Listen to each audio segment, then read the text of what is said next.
కార్పొరేటర్లకి, ఎమ్మెల్యేలకి, ఎంపీలకి ఈ 25,000 రూపాయల గిఫ్ట్ కూపన్లు, సుమారు 30 లక్షల రూపాయల గిఫ్ట్లు కూపన్లు ఎలా ఇస్తారండి? ఎవరి సొమ్మండి ఇది?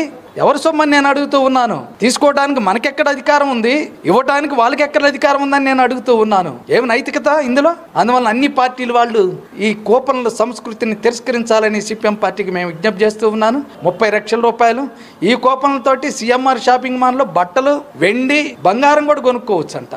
మరి ఎంత విచిత్రంగా ఉందండి ఇది.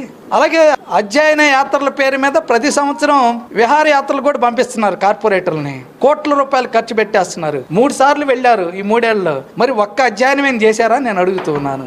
ఒక్క అధ్యయన రిపోర్ట్ ఏమన్నా తీసుకొచ్చారా నేను అడుగుతూ ఉన్నాను. అధ్యయనం లేదు, రిపోర్టు లేదు, విహారాలు చేసి వచ్చి ఒకటి మాట తీసుకొచ్చారు. విశాఖపట్నం మున్సిపల్ కార్పొరేషన్ కి ఆస్తి పన్నుని ఆస్తి విలువ ఆధారంగా మార్చేసి ఎడాపెడా ఆస్తి పన్నుని పెంచేశారు. ప్రతి సంవత్సరం 15% పెంచడానికి నిర్ణయం చేసి 3 ఏళ్ల నుంచి ప్రజల మీద వాతలు పెడుతూ ఉన్నారు. దీనికి మాత్రం చేతులు ఎత్తేస్తున్నారు. కూపన్లు తీసుకోవటం, విహారయాత్రలకి వెళ్ళటం, ఆస్తి పన్ను పెంచడం, నీటి ఛార్జీలు పెంచడం, బిల్డింగ్ ఛార్జీలు పెంచడం, వృత్తి పన్నులు పెంచడం, ప్రజల మీద ఎడాపెడా భారాలు వేయిస్తూ ఈ పనులకు మాత్రం చేతులు ఎత్తేస్తున్నారు కౌన్సిల్లో. అందుకోసం ఈ కూపన్లన్నీ ఇప్పుడు బడ్జెట్ ప్రవేశపెట్టారు. ఈ బడ్జెట్ లో ఆమోదించడం కోసం ఈ యొక్క కూపన్లు ఎరేయటం. ఇప్పుడు వృత్తి పన్ను ఉంది. మున్సిపల్ కార్పొరేషన్ కి ఏడాదికి 60 కోట్లు వస్తుంది. మార్చి 5వ తారీఖున చంద్రబాబు నాయుడు ఒక జీవో తీసుకొచ్చి విశాఖపట్నం, విజయవాడ మున్సిపల్ కార్పొరేషన్ వృత్తి పన్ను రాష్ట్ర ఖజానా తీసుకెళ్లారు. ఎవరి డబ్బు అండి? మన డబ్బు.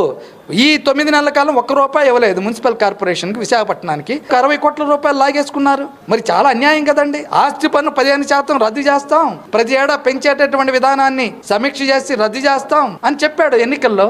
కానీ ఈ 9 నెలల కాలంలో ఆస్తి పన్ను పెంచేటటువంటి విధానంలో మార్పు తీసుకురాలేదు. 15% పెంచుతూనే ఉన్నారు. ఆస్తి పన్ను, ఆస్తి విలువ ఆధార విధానాన్ని సమీక్ష చేస్తామన్నారు, సమీక్ష చేయలేదు, దాన్ని రద్దు చేయలేదు. ఇప్పుడు యూజర్ ఛార్జీలు చెత్త మీద రద్దు చేసినట్టు రద్దు చేసి దొడ్డిదారిన ఇంకొక రూపంలో తీసుకురాబోతూ ఉన్నారు. బిల్డింగ్ ఛార్జీలు పెంచబోతూ ఉన్నారు. విశాఖపట్నంలో రోడ్లని 240 కిలోమీటర్ల పొడుగుండే 40 అడుగుల విస్తీర్ణం ఉండే రోడ్లన్నిటిని ప్రైవేట్ వాళ్ళకి ఇవ్వబోతూ ఉన్నారు. అలాగే విశాఖపట్నంలో ఉండే మంచినీటి వ్యవస్థను ప్రైవేట్ వాళ్ళకి ఇవ్వబోతున్నారు. లూలు మాల్కి విశాఖపట్నంలో 14 ఎకరాల భూమి 1500 కోట్ల విలువ కలిగినటువంటి దాన్ని ఈరోజు లూలు మాల్కి ఇచ్చేశారు. 99 ఏళ్ల పాటు లీజు కంట. ఏడాదికి ఎంత ఇస్తాడు? 3 కోట్లు ఇస్తాడంట. దాని విలువ ఎంత? 1500 కోట్ల రూపాయలు. ఒక ప్రైవేటు వాడికి ఎలా దారాదత్తం చేస్తారు? దాని సైన్స్ మ్యూజియమో, సైన్స్ పార్క్ కానీ ప్రజలకు ఉపయోగించాలి. బీచ్ పక్కన ఉన్నది. ఒక ప్రైవేట్ వాడి లాభాల కోసం దీన్ని అభివృద్ధి P4 అంట. Public private people participation P4 పేరు మీద విశాఖపట్నం ఆస్తులన్నీ ప్రైవేట్ వాళ్ళకి ఇచ్చేస్తున్నారు.